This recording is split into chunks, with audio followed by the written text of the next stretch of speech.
All right, welcome back and thanks for staying with us. It's still Rapid Dawn right here on Rapid TV. 8 o'clock is the time. Top of the hour to you. And by now, I presume that you are settled at work or getting about your daily activities because that's what you should do. That's what adults do.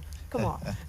Well, anyways, excited to be here again. And it's officially time for the human angle. And for the human angle today, like I said, we're talking about someone who is legendary. Of course. And her name is Hilda Bassi. Now, she, of course, broke the world record for the largest pot of jollof rice. Even though a lot of you have been hating all over the social space, talking about how the food was not sweet, talking about how, you know, you had to go back home and add pepper and what. You don't even have rice in your house. Come on. You don't have rice. Someone gave it to you. You should be grateful. Some of you are very ungrateful. I am not even joking. Because I've seen a lot of posts online. Of course, I know that the crowd gathering there is not necessarily the crowd of poor people or hungry people, because of course politicians came there, entertainers came there, people who had money, and it was still recounted after the record was broken that the pot of rice was still there, filled up, and it was raining in it. Because they didn't have, it was a lot. Of course. 250 bags of basmati rice. Come on, not just any rice, but do you know how much is like the 1 kg of basmati rice? Over 6,000 naira, and somebody cooked 250 bags. You know, and you see, she broke that record. I saw the video where she was told that she had broken the record, how emotional she was, you know, explaining how everything she had to go through during the entire process. I loved it for her because I see the hard work that she's put in over the years, planning something like this for months and months. Of course, it will be tired. It will be quite tiring. Of course, and you will lose a lot of sleep. Oh, it is tedious, very tedious. And again, she's someone over and over again. She has proven to be exceptional in her craft. Absolutely. Right. One might want to call her a culinary doctor right now. You know, because every time you see her with one strategy, plenty of philosophies that she has brought on board, and Hilda Bassi is that name that once you mention it, everyone just knows that, yeah, this is Hilda Bassi whenever it comes to culinary activities, and she has become a household name in Nigeria, in Africa, and of course gradually taking over space in the world as it is, and just from from cooking her meals, you know, she has become such an important figure in the nation. So as many of you, basically, just like you talked about those that are hating, there's no need for you to hate. Do whatever you need to do and just enjoy yourself. It is not an easy feat for a person to come out and say, we're going to be setting this record, right? And I love the fact that Nigerians actually came out to support her. Of course. And that's the beautiful thing about this nation of ours. Once we see someone who has that potential, someone who knows what he or she is doing, many times we see Nigerians coming at us to always give their support to her. And big ups to Hilda Bassi. Looking forward to seeing you setting more records and breaking more records, you know, as much as possible. All right, our chef par excellence put together a video telling us all that she went through. Let's take a look at this. In May 2023, Hilda Bassi broke Guinness World Record for the longest cooking marathon by an individual in Lagos, cooking for over 93 hours. This feat made her a national and global icon inspired by many and culminated in the celebration of Nigerian cuisine and culture. She was later awarded the official record for the longest cooking marathon. To set another record, Hilda Bassi embarked on a journey to cook the largest pot of jollof rice, also in Lagos, Nigeria, an event that brought together over 20,000 people. It started as a simple idea, and when I shared it, you know, there were so many things. I've talked about how I think it's awesome. Nigerians were the giants of Africa, and the jollof rice discourse is a conversation that cuts across different African countries and across the world. If you meet someone random and they don't know anything about Nigeria, they know jollof rice. I thought I don't understand. 6 meters by 6. I don't. How big is the pot? He said, I'll send it to you. When she sent me, I said, how will you cook in this kind of pot? I don't understand. Small child with, you can't even dream small thing. We just laugh over it. Planning has been very extensive. My role was culinary direction. So we received the guidelines from the Guinness World Record team, and we had like step-by-step actions to ensure that we become successful at the end of the attempt.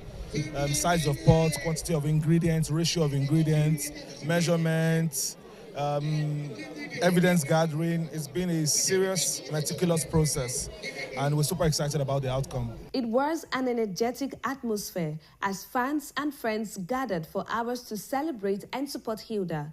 The event attracted key personalities, including the First Lady of Ogun State. And she's pushing her boundaries. She's encouraging young girls to push themselves beyond what they think their limits are. I mean, this is incredible. I just want to say a big thank you to Hilda for being a very strong, bold, determined, strong-willed woman. Hilda is very courageous.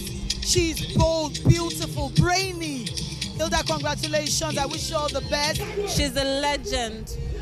I admire women who dare to break the roof, break the ceiling, break records, just dare to be outstanding. I admire her. She inspires me a lot. Hilda Bassi cooked 200 bags of basmati rice, describing her feat as the most ambitious of her career, noting that it took a year of planning to pull off. Esther Omelo, Rapid TV, Lagos.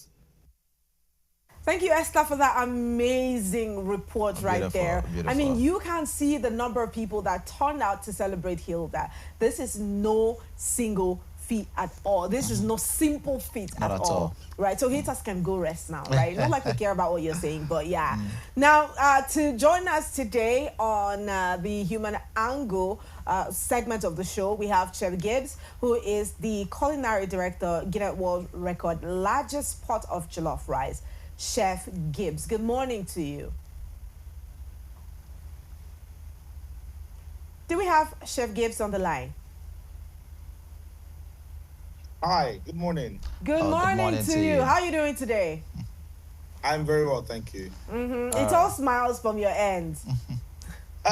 Yes, it absolutely is. I was expecting to see a pot in front of you, but what I'm seeing is just a TV behind you. Come on, Chef. Give us a signature. I think pots will be traumatic for a bit. Really? Okay. All right. It's good to have you join us on the show today again. Thank you very much.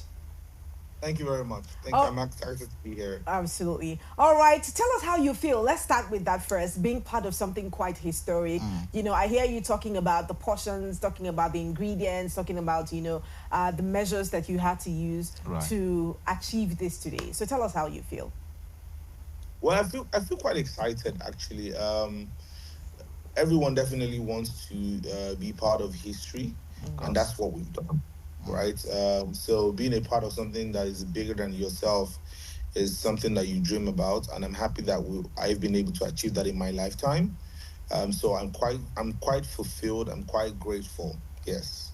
Okay, absolutely. That's amazing to hear. Can you help us highlight some of the challenges that you face? Because for you to do something quite remarkable, there always will be challenges that you have to, you know, cross over to get that done. So try to highlight for us some of the challenges you faced. I guess challenges, first of all, challenges are part of the job. Challenges are part of executing great projects. So the first challenge definitely is trying to let's put it this way, size down the dream, right? You know, when someone with a vision gives you a dream, it's big, it's enormous. It's something. It's larger than life, right? So your first task is to sort of size it down, bring it down to reality. And the next thing is to convince other people the same way you were convinced to be a part of this. Because the truth is, you know, there are projects where it's till the day of the project that you start to understand how stressful it can be. No, but for this particular one, from day one, we knew because we're working with professionals, right? So everybody knows what 200 bags of rice looks like in their mind, and what that means to have to wash or prep for 5,000 kg of this, 2,000 kg of that, 1,000 kg of that. So it was something that we all had to sort of prepare ourselves for. So that was one thing. Then putting the team together, choosing, having to choose who was going to be on the project. So all that were challenges that we faced along the way. Maybe on the day itself, we had a bit of back and forth trying to set up a few things. Yeah. Okay. Well, we did have like a few technical issues even at prep. In the middle of the night, we had to go and look for engine oil to sort something out. Oh wow. So yeah, they're pretty. There are a few things along the way that Challenges. made it very adventurous. Oh God, I see the excitement in your face as well. I mean, you were able to achieve that particular dream and set that record. Once again, congratulations to you. You know, Thank you very much. now, beyond the logistics and the challenges that you face, when we talk about the Nigerian jollof, it comes with a form of pride and all of that. How does it feel to be one of the persons that's got to put the Nigerian jollof on the world map? Excellent, excellent. Thank you very much. Well, I feel very excited, right? So beyond being culinary director for festivals and for people like Yola Basi, I run a project called the Nigeria Food Summit. And so the Nigeria Food Summit is a platform that spotlights food business owners, food stakeholders, every players in the food industry. We're basically positioning ourselves to educate the world that Nigeria is a culinary powerhouse and that Nigeria is a global food destination. And on the conversation around being a global food destination, Jollof has taken center stage for a while now. So with the conversation around who has the best jollof, with the conversation around the different interpretations of jollof, where jollof is from, and so one thing that we try to educate people on is that Nigeria has something called what we call staples, and we have ingredients. So with staples, jollof falls into category of staples, and so staples have the power to give us a good narrative, food narrative. And so once people get to know about us, then they now start to experience our variety of ingredients. And so you get into something called the contemporary Nigerian cuisine. And that's when you start to experience new variations of who we are, what we cook, and how amazing our food is. So Jollof has done great marketing for us. Amazing. Amazing. Let's put this challenge, to a rest. We've been having this competition with with the Ghanaians, and of course you mentioned it just in passing. Who has the best jollof between Nigeria and of course Ghana? I mean, just tell us who has the best jollof for you. I'm sure you've tasted Ghana jollof. We will not be doing that here. Let's just put it to a rest. Exactly. But that's the beautiful thing about jollof actually, and I think that jollof deserves all the attention that it's getting because jollof is one dish across Africa, not even just West Africa now, across Africa and now the world that has given people a chance to unite, right? And yes, people see jollof as a battle, but if you look at the flip side to it, it's actually a communal dish where everybody can say, "This is how I cook mine. This is how I cook variations. mine." Imagine a potluck, for example. In a potluck, everyone gets to bring a dish, and everyone celebrates the dish that they brought. That is what jollof is. Absolutely. That is what jollof really is. Jollof has united the world. Sure. It's not a superiority contest. Thank you so much for that, Owa. Right, let's talk about some of the demands for breaking a Guinness World Record. Because when we talk about this records, not many people are aware of the things that you need to do in preparation. I would really love if you can give us an estimate of amount, because we saw a lot of bags of rice. We saw over 200 of them. We saw, vegetable oils, ingredients, all of those things. What are the things that a person who is looking to break a world record for should look at before they get into there? Because I heard a lot of people warning, we don't want to see largest pot of beans. We don't want to see largest pot of anything. Okay. So let's say, what are some of the requirements? Excellent. So first of all, you have to apply, right? And when you apply, or rather, before you apply, you need to know what you want to do. What type of challenge are you trying to achieve, right? Then when you apply, they would then let you know if it's something that can be done or not. That's the first step.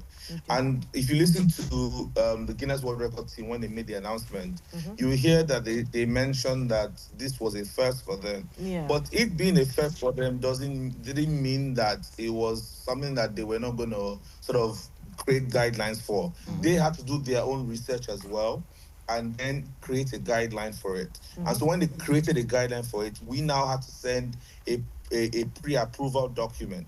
So the pre-approval document had the recipe had the teams working on the project, had sort of like the summary of the project, and so that had to fit into the guidelines that they had created Okay. for the challenge. We also even had to get them a professionally trained Nigerian chef that has certification that can't be doubted Global. to Okay. also attest to the guidelines that they had created. We also had to get health and safety professionals that also have international certification Okay. to also support the guidelines as well. We also had to get an engineer with certification as well to also support the guidelines that they had created. And there's also the option of actually getting adjudicators, that's the people from their end, to be a part of the process. That's to watch it live or to be physically present. So you can choose whichever options that you Options want. you have. And so with the first cookathon, for example, because I was also the culinary director for the first one. So with Okay. the first one, for example, the option we went for was to do the challenge, gather the evidence, and send it. And that's Okay. why that one took longer. So a few Oh. people were asking why this one was faster. Faster. This one was faster because we had the Guinness World Record team watching live. Oh, wow. And that's why, for people that were around, you see that we're a bit crazy because we kept screaming, "Get away from there again!" because they were watching live. Yeah. And You want to compromise. we had like CCTV cameras. So they were watching it like it was their house. So it wasn't like watching an edited video. They were watching live from a CCTV camera, and so we didn't want people to block. And there were many things. They were as they were watching, they were giving feedback. Oh, there are too many people there. There this there. Get them to move. They were giving all those feedback. Yeah. So the process is unique to the challenger. So yeah. Depends on Wow. what they want. That's pretty amazing. It is. Now let's just ask. In all of this, what has this experience taught you? Because a lot of people, after attending this record breaking, came out and talked about what they've learned. Hilda is strong. You should chase your dreams, whatever. But being actively part of the process, what has that taught you as a person? I think it has taught me that there's nothing that you set your mind to that you can achieve. First of all, it has also taught me. So there was a moment where I was actually very emotional, and it was when I looked into the crowd and I saw up to 20,000 Nigerians, 20,000 humans that came to support a food project. Yes, came to support Hilda Bassi, but by extension, a food project. The food industry has not had the best PR in Nigeria, and we're not Afrobeats, for example. So we're not an artist that would close out a stadium because they're giving them their best music. But we did that, right? The food industry did that. So that's a big lesson that I'm taking away from this, on how this industry is ripe, right? This industry is ready to do bigger things, to do greater things. And so yeah, that's one beautiful thing that I'm taking away from. All right. And possibly Thank you. conclusively, Okay. please, All right, just a word or two for young chefs that are looking at starting up their own career as well in the industry. I would say, first of all, congratulations, because we didn't have it easy. And so if you want to be a culinary practitioner, go for it. You are in the right place. Identify what you want to do. That's the most important thing. You don't have to do something because it's a trend. You don't have to do something because it's popular. Identify what you want to do. There are so many options in the food industry. We have food writers, food photographers, food videographers, food researchers. We have different options. So you are able to choose anything you want to do. So yeah, congratulations. Okay. All right, thank you so much. Thank you so much, Chef Gibbs. It's been an absolute delight hanging out with you this morning. Thank you very much for having me. All I'm right, grateful. enjoy the rest of your day. You too. Yeah, and now I'm back to the studio, guys. It's been an interesting interview, and like you've heard it, there are diverse things in food that you can do. Right. I know that there's always this urge to want to break the record that is already being set and what have you. You don't have to break that record. You can come up with something, because you see that she came up with an idea, an entire idea, and then she walked towards it. Everything is possible. as long as you put your heart and your mind, you set your heart and mind to doing it. Very true. And I think this pretty much will bring us to the end of the Human Angle segment of the show today. I hope you've learned a thing or two. I hope that you enjoyed the session. We head out now and let Emmanuel and Eva give us the updates that they will. I've seen a lot of football things trending on Twitter this morning. I'm sure that he's had a lot to dissect. Dortmund is trending. Yeah, let's see that. It's been trending, I think, since last night. We had that trending on X. Yes, that one is trending on X. Let's see, Madrid is trending number 4 as well. I'm sure that there's a lot of Ashero to do right there. Exactly. So you guys be a part of Rapid Sports with Emmanuel or Eva. And at 9 o'clock, we have the very big conversation where our girls will be in the studio. And, of course, you know how we go there. Please keep it locked in. Do not go anywhere. We will be right back.